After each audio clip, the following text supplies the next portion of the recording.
এবার একটা ছবি দেখাই আপনাদের। প্রথমে ছবিটা দেখুন, দোতলা পাকা বাড়ি, আর এই হলো কর্মাধ্যক্ষের বাড়ি। যে ছবি দেখছেন বাঁকুড়া ছাতনার পঞ্চায়েত সমিতির কর্মাধ্যক্ষর দোতলা বাড়ি, আর তারপরেও আবাসে তার নাম রয়েছে।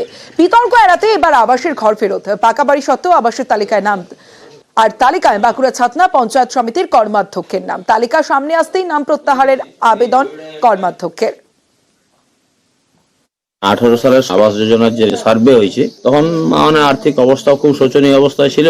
আর এখন বর্তমানে কিছু পয়সাপাতি করে একটা ছোট্ট বাড়ি করেছি। বর্তমানে পশ্চিমবঙ্গ সরকার যে আবাস যোজনার বাড়ি দিচ্ছে তার তালিকায় আমার নাম নথিভুক্ত আছে।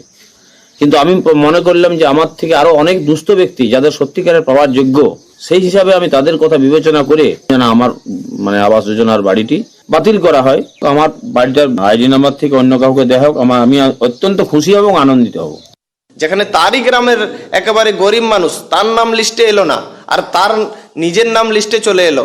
তাহলে 4 বছর আগে ওই গরিব মানুষটা তো গরিব মানুষই ছিল, আর 4 বছর পর তিনি এতই বিত্তবান হয়ে গেলেন যে আজকে তিনি সরকারি আবাস যোজনাকে প্রত্যাখ্যান করছেন, কারণ তিনি বাড়ি বানিয়ে নিয়েছেন। কিভাবে তিনি সেই বাড়ি বানালেন, কি এমন কাজ করলেন 4 বছরে? আসলে এই ধরনের দুর্নীতির টাকা, আবাস যোজনার টাকাতেই ওই বাড়ি বানানো হয়েছে। এখন দেখছে জনবিক্ষোভ এমন পর্যায়ে পৌঁছেছে যে এই কাজটি যদি করে তাহলে ওই বাড়িতেই তাকে হয়তো ঘাড় ধাক্কা দিয়ে বার করে সাধারণ মানুষ বাড়ি দখল না নিয়ে নেয়।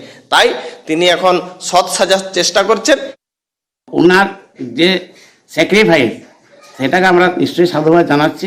আর বিজেপি যে বারে বারে অনেক রকম অপপ্রচার করে যে তৃণমূলের আবাস যোজনা ঘরগুলা তারা কক্ষিগত করছে, কিন্তু এটা সর্বভাবে মিথ্যা। তার একটা জ্বলন্ত উদাহরণ এই সুকুমার চ্যাটার্জি।